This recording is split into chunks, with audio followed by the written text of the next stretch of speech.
Hello and welcome back to my YouTube channel. My name is Noah, and in this video I'm going to share my personal opinions on why sharing a bank account with your significant other is a bad idea. With all of that being said, let's get right into the video. So like I said, this episode or this video here on my YouTube channel is really all about this idea, right? That once you are maybe married or engaged or even dating, that you should have a joint bank account. And, it's something that I just kind of heard about, right? From, friends or people, I would just come up in mutual conversations. And I always wondered why that would be, right? What is the point in it, right? And I think one of the main arguments for doing something like this is that because you are, one entity, right? You're a unit, right? I mean, you're technically not if you're not married. Well, technically, even if you are married, you're not really a unit necessarily. But the idea, I think, that a lot of people argue for is that when you're together with someone, what's yours is theirs and what's theirs is yours. So it's a good idea to share, right? And you both pool your money for the greater good, and you spend it in whatever ways that you need to, right? And I think that's fine, right? I think that's a decent explanation for it, but it's something that I just never understood. I never really understood the meaning of it. It's not necessarily like pooling your money into one, right, is going to just equate to more money. It's not going to make you both rich, right? It'll show a greater amount in one account, but that's not going to change anything, right? If each person is making, $50,000 and $50,000 per year, pooling the money at the end of the year isn't going to equate to, $200,000 or anything like that. That's just not the way things work. So it's always something that I kind of wondered about. But nevertheless, this is something that, a lot of people do, and it could be fine, right? But the way that I like to think of it, and the reason I think that doing something like this, sharing a bank account, is a really bad idea, is because it really takes away kind of from personal accountability if you let it. What I mean when I say this is that, generally speaking, if you have separate accounts, you are basically responsible for the numbers that are in that account, right? If you're spending everything that you're making, you have really no one to blame but yourself. I mean, I guess you could blame the economy, right, or the Federal Reserve or whoever you want to blame.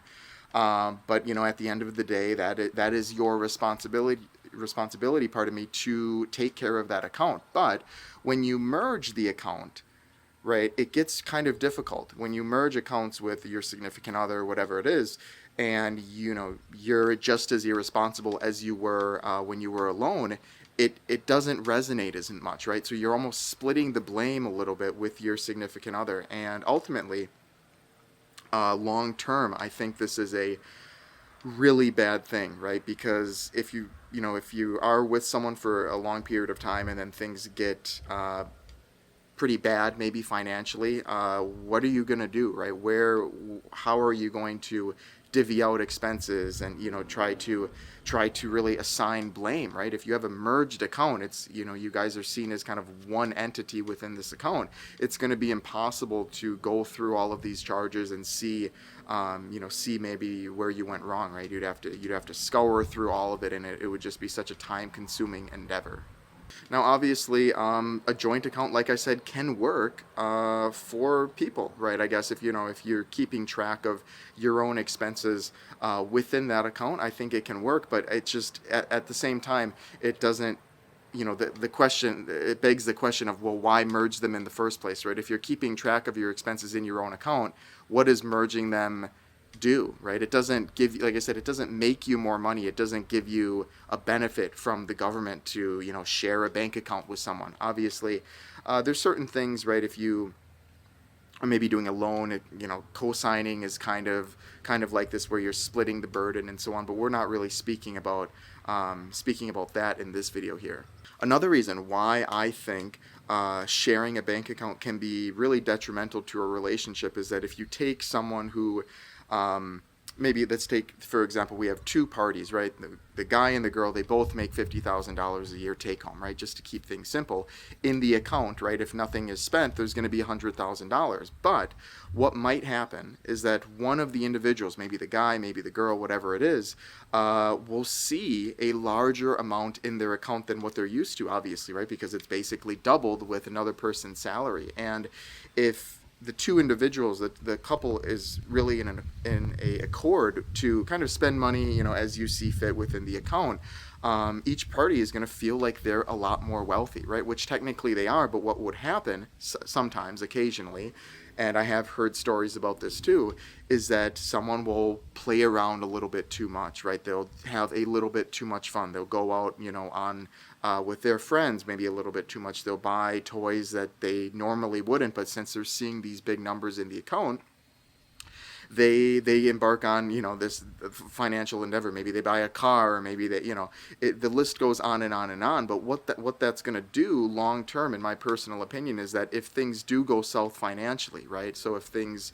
if money's not there and you're looking for someone to blame, it's gonna basically lead to this scenario where the issue happened because one person thought that they were, or both people actually, or thought that they were a little bit more wealthy than they actually were by seeing a bigger number in this bank account.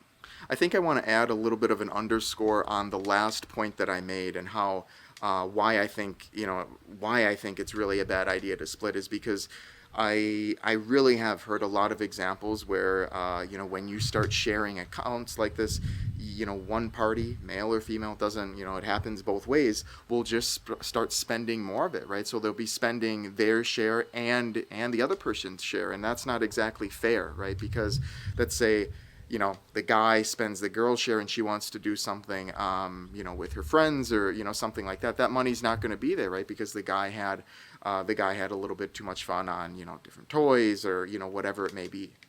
And this can really act as a reminder, for, as something to kind of look out for in relationships for both guys and girls, where if you're with someone, right, and they're very antsy to get into this joint bank account situation, unless they're the primary provider, right? Unless they're making huge amounts of money and they just want to merge just because they love you, or whatever reason that they give you, I would watch out for this, right? I would watch out for this because, like I said, people want to see a bigger amount in their account because they want to have a little bit more fun, right? They want to spend money that maybe might not be theirs, right? So if you are with someone and these kind of conversations come up, and maybe they are making significantly less than you, or you make the same amount, I definitely would maybe have a conversation about it, and come to terms with an agreement saying, hey, we can merge accounts